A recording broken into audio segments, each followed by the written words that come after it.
លឺព្រះច័ន្ទក្រាបពន្លឺដួងច័ន្ទពេញបរមីនៅវេលាយប់ដ៏ស្ងាត់មួយរដ្ឋាបាននាំប្អូនប្រុសរបស់ខ្លួនដែលមានឈ្មោះថារតនាមកអង្គុយលើតោងយល់មួយនៅបរិវេណក្រៅផ្ទះរដ្ឋាដែលជាបងស្រីបានសួរនាំប្អូនអំពីការសិក្សារៀនសូត្ររតនាបានឆ្លើយទៅកាន់បងស្រីដោយក្លាហាននិងក្តីទុកចិត្តចំពោះចំណេះដែលទទួលបានពីសាលារៀនកំពុងអង្គុយបណ្ដើរញ៉ាំផ្លែក្រូចបណ្ដើររតនាបានក្រឡេកមើលទៅព្រះច័ន្ទដែលមានសភាពមូលក្រឡង់ស្រស់ស្អាតដោយមានពន្លឺភ្លឺចាំងចែកផងដែរមើលព្រះច័ន្ទនោះយូរទៅរតនាមានអារម្មណ៍ថាព្រះច័ន្ទនោះកំពុងបង្ហាញស្នាមញញឹមមកកាត់ខ្លួនវិញភ្លាមនោះរតនាមានចម្ងល់មួយរួចសួរទៅកាន់បងស្រីថាបងហេតុអ្វីបានជាព្រះច័ន្ទបញ្ចេញពន្លឺអ៊ីចឹងរដ្ឋាក៏ពន្យល់ប្រាប់វិញថាមិនមែនអ៊ីចឹងទេរតនាព្រះច័ន្ទមិនមានពន្លឺខ្លួនឯងទេការដែលព្រះច័ន្ទមានពន្លឺបែបនេះដោយសារតែពន្លឺរបស់ព្រះអាទិត្យបានជះទៅលើព្រះច័ន្ទទៅវិញទេមើលទៅមុខរតនាបន្ទាប់ពីបងស្រីរបស់ខ្លួនបានពន្យល់ហាក់ដូចជាជ្រួញចិញ្ចើមដែលជាការបង្កប់ន័យថារតនានៅមិនទាន់យល់អំពីអ្វីដែលបងស្រីបាន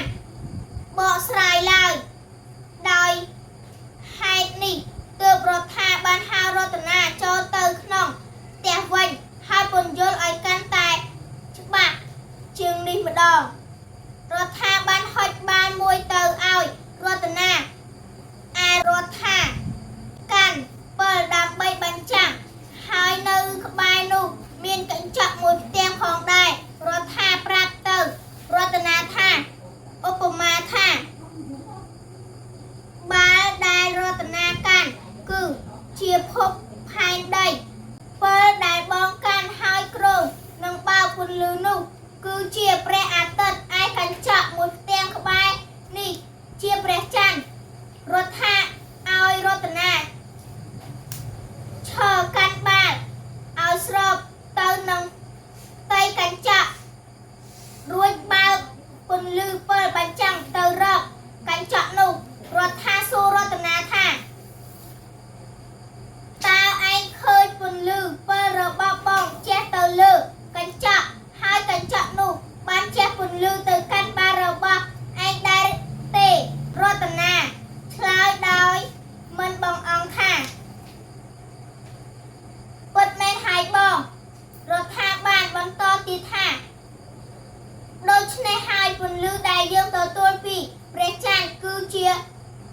ពន្លឺព្រះអាទិត្យព្រះអាទិត្យជះពន្លឺមកកាន់ភពផែនដីយើងត្រឹមតែ 7% នៃពន្លឺដែលវាទទួលបានពីព្រះអាទិត្យប៉ុណ្ណោះដោយសារតែព្រះច័ន្ទស្រូបពន្លឺភាគច្រើនពីព្រះអាទិត្យម្ល៉េះហើយទើបយើងឃើញថាពន្លឺព្រះច័ន្ទមិនសូវភ្លឺខ្លាំងដោយពន្លឺព្រះអាទិត្យឡើយរតនាពិតជាត្រេកអរយ៉ាងខ្លាំងនៅពេលដែលបងស្រីរបស់ខ្លួនបានបង្ហាញជាក់ស្ដែងនិងពន្យល់បានក្បោះក្បាយបែបនេះរតនាបានប្រាប់ទៅបងស្រីវិញថាអរគុណណាស់បងខ្ញុំយល់ហើយខ្ញុំនឹងយកចំណេះទាំងនេះទៅធ្វើពុតជាសួរមិត្តភក្តិឲ្យឆ្លើយវិញម្ដងចាំមើលពួកគេយល់ឃើញយ៉ាងម៉េចរដ្ឋាតបទៅវិញថាមិនបាច់វែងឆ្ងាយទេគ្រាន់តែប្រាប់ពួកគេត្រង់ទៅបានហើយឥឡូវឯងចូលទៅគេងចោះប្រយ័ត្នក្រោកទៅសាលាយឺតនៅថ្ងៃស្អែកក្រោមពន្លឺព្រះច័ន្ទចាប់តែប៉ុណ្ណេះសូមជម្រាបលា